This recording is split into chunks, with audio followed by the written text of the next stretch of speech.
इस वक्त मनकोटिया सर मेरे साथ है। मनकोटिया सर, जिस तरह से हर्षदेव ने असेंबली के प्रेमिसेस में जो है कल विरोध प्रदर्शन किया, इससे पहले भी सेशन जब लगे थे हमने देखा कि उन्होंने विरोध प्रदर्शन किया। किस नजरिए से देख रहे हैं आप इनके विरोध प्रदर्शन को? देखिए, ये नहीं है, ये सेशन लगा, इससे कश्मीर में सेशन लगा, इससे पहला सेशन लगा, तो हर बार असेंबली के आप धरना करना है।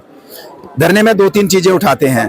पहले तो एक चीज उठाते हैं कि एमएलए अपनी प्रॉपर्टी स्टेटमेंट नहीं देता है। तो मुझे बताइए कि कौन सा एमएलए है जिसकी ऑनलाइन प्रॉपर्टी स्टेटमेंट नहीं है। हर एमएलए को अपनी प्रॉपर्टी स्टेटमेंट जो है ऑनलाइन गूगल पे कोई भी आदमी जाके चेक कर सकता है। मैंने असेंबली में अपनी प्रॉपर्टी स्टेटमेंट दी है, असेंबली चुनाव में दी है, हर आदमी चेक कर सकता है। तो एक इशू बनाना, बिना मतलब का इशू बनाना। दूसरा, आप कहते हैं कि एमएलए ने हवाला के पैसे से इलेक्शन जीता है तो उसको साबित करना पड़ेगा। मैंने असेंबली के अंदर कहा कि इसको साबित करना पड़ेगा, नहीं तो मैं घसीटूंगा कोर्ट में। और तीसरा, उन्होंने मुझे बताइए कि उनको बेस्ट लेजिस्लेटर का अवार्ड दिया इस असेंबली ने, और उनको सारे रूल्स प्रोसीजर इस असेंबली के पता है। फिर इस असेंबली का जब सेशन है, हाई सिक्योरिटी जोन है, वहां आके धरना करना, और धरना उस स्टेज पे करना कि जब आपके ऊपर 12 एफआईआर लगी हैं, 12 पर्चे लगे, ज्यादा होंगे लेकिन जो मेरे पास है 8 उधमपुर में लगे हैं, और उसके बाद धरना करना। और मैं पुलिस फोर्स को कहना चाहता हूँ, इतने कमजोर क्यों हो गए भाई आप?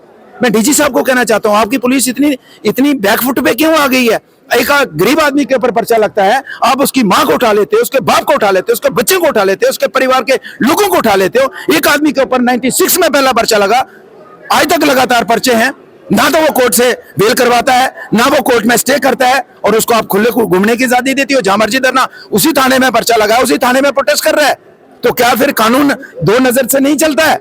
गरीब आदमी के लिए कानून अलग है, और जो गुंडागर्दी करेगा उसके लिए अलग कानून है।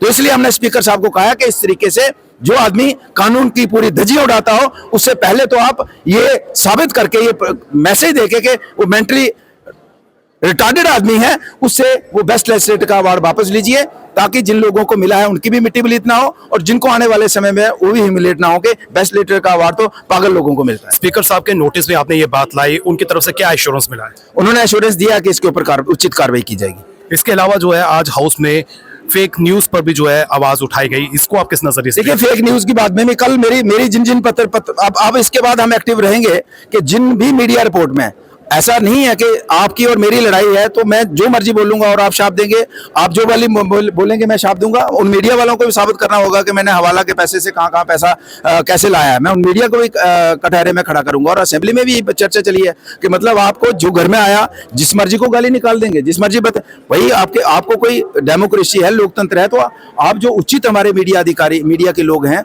जो मीडिया चैनल्स हैं, पत्रकार हैं, आप उनकी भी मिट्टी बिलीत करते हो। आप मतलब जो मर्जी आपके अपनी टीआरपी बढ़ाने के लिए। तो इसलिए ये हाउस के अंदर भी चर्चा हुई है, और मुझे लगता है कि स्पीकर साहब ने इसका भी संज्ञान लिया कि हर आदमी अपनी मर्जी से किसी पर विदाउट प्रूफ कोई एलिगेशन नहीं लगा सकता है, और एलिगेशन लगाए तो साबित करना पड़ेगा। ये भी उन्होंने कहा कि इन फ्यूचर इसके लिए डिटेल में डिस्कशन होगी असेंबली के अंदर।